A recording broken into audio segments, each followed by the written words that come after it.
Extrémna jazda v drsnom teréne už roky priťahuje Martu z Rimavskej Soboty. Nezľakne sa žiadnej prekážky, žiadneho terénu. Zariadíme jednotku, ručnú pustíme, keď nám povolí a veľmi pomaličky vlastne sa prečítame.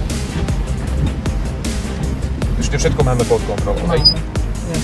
Martuška si na túto divokú jazdu drsným čípom zvykla rýchlo, jazdu osobným autom si už dokonca nevie ani predstaviť.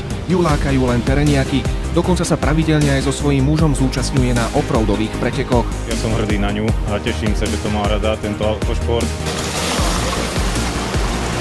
O aute Martuška dokáže hovoriť ako chlap, vyzná sa v nich a zvládne aj menšie opravy. Keď auto náhodou na pretekoch zapadne, Marta neváha a pomôže chlapom číp vytlačiť.